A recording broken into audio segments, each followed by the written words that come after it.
Hi பெற்றோர்களே, கொஞ்சம் கவனிச்சிங்களா? இப்போ நம்ம குழந்தைங்கள்லாம் குத்த வச்சு டூ பாத்ரூம், அதான் டாய்லெட் போகிறதில்ல. நிறைய வீடுகளில் வெஸ்டர்ன் டாய்லெட் தான் இருந்துகிட்ருக்கு. தோப்புக்கரணம் போடுறதில்ல. முக்கியமாக தரையில் சம்மணம் போட்டு உக்காந்து சாப்பிட்றதில்ல.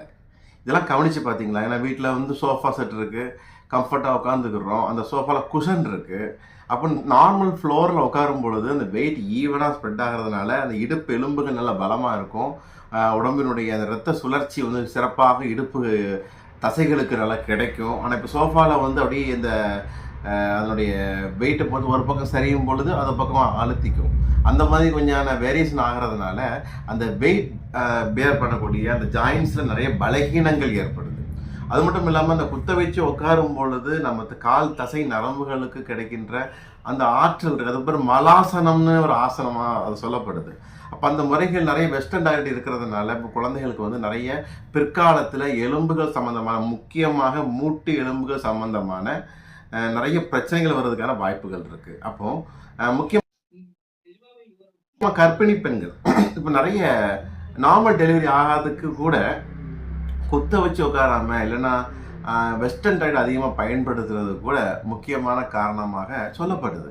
அப்போ இதெல்லாமே இதுதான் காரணமானு சொல்கிறத விட இதுவும் முக்கியமாக நாம் கவனிக்க வேண்டிய, தவிர்க்கப்பட வேண்டிய காரணமாக நம்ம எடுக்கும் பொழுது இனி வளர்கின்ற குழந்தைகளும் கர்ப்பிணி பெண்களும் ஆரோக்கியமாக குழந்தையை பெற்றெடுப்பதற்கும் அந்த குழந்தைகளினுடைய உடல் மன எலும்புகள் வளர்ச்சிக்கும் இதை தவிர்க்கிறது வந்து முக்கியமான ஒரு காரணமாக அமையும். அதனால் முடிஞ்ச வரைக்கும் அட்லீஸ்ட் எங்கள் வீட்டில் இந்தியன் டாய்லெட் இல்லைன்னு சொல்கிறவங்க டெய்லி குத்த வச்சு 5 நிமிஷம் உட்காருங்க. காலை மாலை 2 வேளை வெறும் வயிற்றில் தோப்பு கரணம் போடுங்க.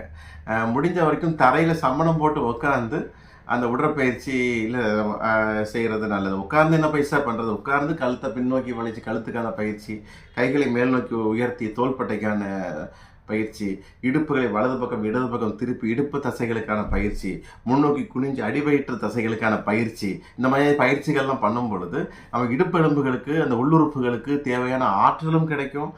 பிற்காலத்தில் நரம்பு சுருட்டல், முட்டெலும்பு தேய்மானங்கள், அந்த கால் குதிகால் வலி போன்ற பிரச்சனைகள் வராமலையும் நாம் தடுக்க முடியும். செய்யலாமா? அன்புடன் டாக்டர் சுந்தர் பரமார்த்தலிங்கம், ஜெய்கபிசா ஆயுர்வேதா. நன்றி.